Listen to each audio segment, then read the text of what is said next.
Praise the Lord. ന്യായാധിപന്മാർ 4-ാം അധ്യായം 1 മുതൽ 24 വരെയുള്ള തിരുവചനങ്ങൾ.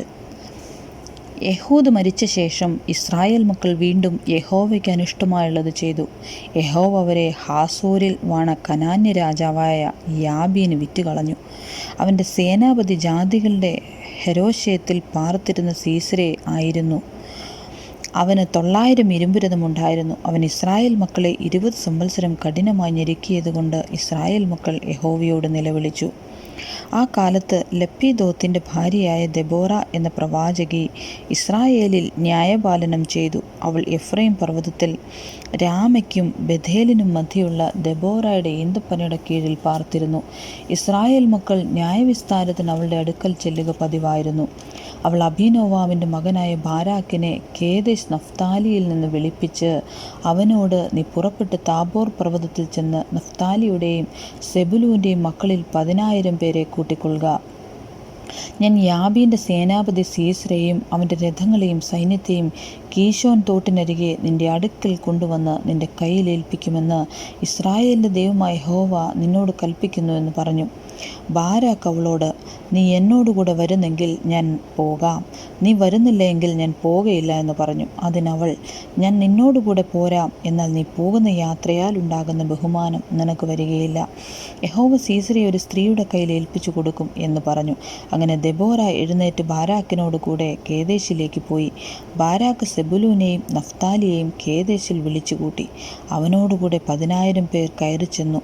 ദെബോറായും കൂടെ കയറി ചെന്നു. എന്നാൽ കേന്യനായ ഹെബോർ മോശയുടെ അളിയൻ ഹോബാബിൻ്റെ മക്കളായ കേന്യരെ വിട്ടുപിരിഞ്ഞ് കേദേശിനരികെയുള്ള സാനന്നീമിലെ കരുവേലകം വരെ കൂടാരമടിച്ചിരുന്നു. അബീനോവാബിൻ്റെ മകനായ ബാരാക്ക് താബോർ പർവ്വതത്തിൽ കയറിയിരിക്കുന്നുവെന്ന് സീസരയ്ക്ക് അറിവ് കിട്ടി.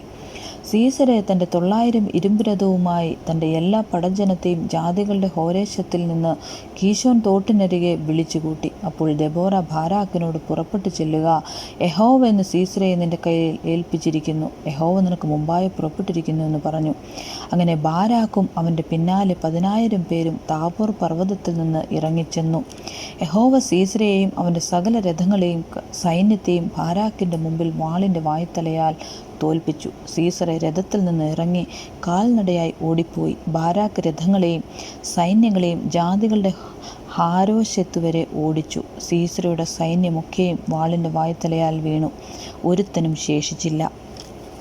എന്നാൽ സീസരെ കാൽനടയായി കേന്യനായ ഹെബേരിൻ്റെ ഭാര്യ യായേലിൻ്റെ കൂടാരത്തിലേക്ക് ഓടിപ്പോയി. കേന്യനായ ഹെബോരിൻ്റെ ഗ്രഹവും ഹാസോർ രാജാവായ യാബീനും തമ്മിൽ സമാധാനമായിരുന്നു. യായേൽ സീസരയെ എതിരേറ്റ് ചെന്ന് അവനോട്, ഇങ്ങോട്ട് കയറിക്കൊള്ളുക, യജമാനനെ ഇങ്ങോട്ട് കയറിക്കൊള്ളുക, ഭയപ്പെടേണ്ട എന്ന് പറഞ്ഞു. അവൻ അവളുടെ അടുക്കൽ കൂടാരത്തിൽ കയറി ചെന്നു. അവൾ അവനെ ഒരു പരവതാനി കൊണ്ട് മൂടി. അവൻ അവളോട്, എനിക്ക് ദാഹിക്കുന്നു, കുടിപ്പാൻ കുറെ വെള്ളം തരയണമേ എന്ന് പറഞ്ഞു. അവൾ പാൽ തുരുത്തി തുറന്ന് അവന് കുടിപ്പാൻ കൊടുത്തു. പിന്നെയും അവനെ മൂടി. അവൻ അവളോട്, നീ കൂടാരവാതിൽക്കൽ നിൽക്ക, വല്ലവനും വന്ന് ഇവിടെ ആരെങ്കിലും ഉണ്ടോ എന്ന് ചോദിച്ചാൽ ഇല്ല എന്ന് പറയണം എന്ന് പറഞ്ഞു. എന്നാൽ ഹോരേബിൻ്റെ ഭാര്യ യായേൽ കൂടാരത്തിൻ്റെ ഒരു കുറ്റിയെടുത്ത് കയ്യിൽ ചുറ്റികയും പിടിച്ച് പതുക്കെ അവൻ്റെ അടുക്കൽ ചെന്ന് കുറ്റി അവൻ്റെ ചെന്നിയിൽ തറച്ചു. അത് നിലത്ത് ചെന്ന് ഉറച്ചു. അവന് ഗാഢനിദ്രയായിരുന്നു. അവൻ ബോധം കെട്ട് മരിച്ചുപോയി. ബാരാക്ക് സീസരയെ തിരഞ്ഞു ചെല്ലുമ്പോൾ യായേൽ അവനെ എതിരേറ്റ് അവനോട്, വരിക, നീ അന്വേഷിക്കുന്ന ആളെ ഞാൻ കാണിച്ചു തരാമെന്ന് പറഞ്ഞു. അവൻ അവളുടെ അടുക്കൽ ചെന്നപ്പോൾ സീസരെ ചെന്നിയിൽ കുറ്റിയുമായി മരിച്ചു കിടക്കുന്നത് കണ്ടു. ഇങ്ങനെ ദൈവം അന്ന് കനാന്യ രാജാവായ യാബീനെ ഇസ്രായേൽ മക്കൾക്ക് കീഴടക്കി. ഇസ്രായേൽ മക്കൾ കനാന്യ രാജാവായ യാബീനെ നിർമൂലമാക്കും വരെ അവരുടെ കൈ കനാന്യ രാജാവായ യാബീന് മേൽക്കുമേൽ ഭാരമായി തീർന്നു. ആമേൻ.